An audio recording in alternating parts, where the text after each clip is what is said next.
La suite maintenant, pour nous calmer, d'une série très gourmande entamée lundi pour découvrir avec vous quelques confréries qui défendent avec passion des produits régionaux.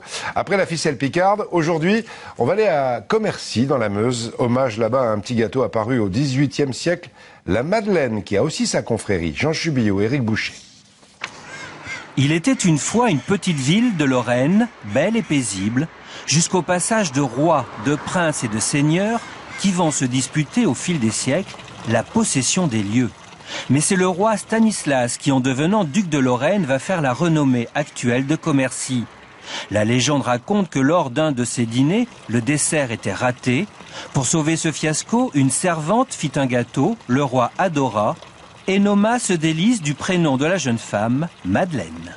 C'est le parfum de la Madeleine de Commercy, c'est le gâteau qu'on savoure à la ronde. Ça nourrit les princes et souverains, et qui porte aux quatre coins du monde le nom du pays lorrain, pays lorrain.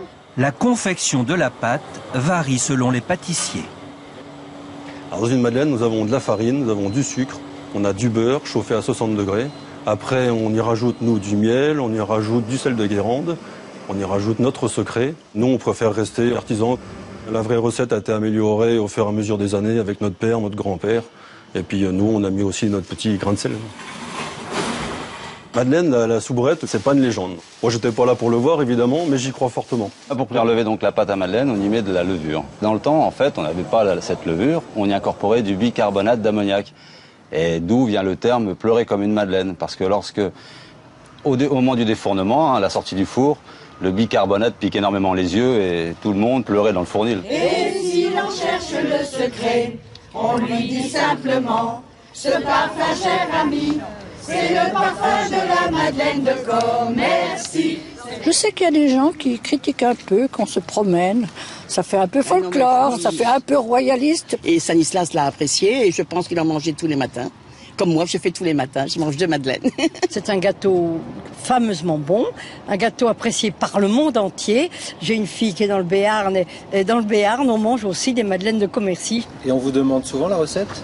On nous demande très peu souvent la recette puisqu'on ne la donnera pas. Donc, Jamais ? Jamais, bien sûr. Elle est secrète.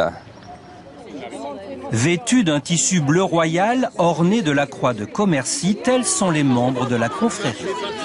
Quand on a fait la ligne Paris-Strasbourg ferroviaire, il y avait des vendeuses de madeleines sur le quai de la gare. Dans le monde entier, les madeleines de Commercy ont été connues comme ça. Elle a beaucoup été imitée, mais personne n'arrive à faire la boudotte comme nous. Et ben c'est la petite boudotte qu'il y a dessus la madeleine. Hein. Il y a d'autres villes qui essayent de faire une madeleine, mais elle reste plate et elle ressemble à un biscuit comme nous on fait à la maison. Mais faire la boudotte de la Madeleine de Commercy, il faut avoir de l'expérience. Quand le roi Stanislas ramena la Madeleine au château de Versailles, on dit que la cour en tomba amoureuse. Et demain, vendredi, on terminera avec la confrérie de l'huître de Cancale.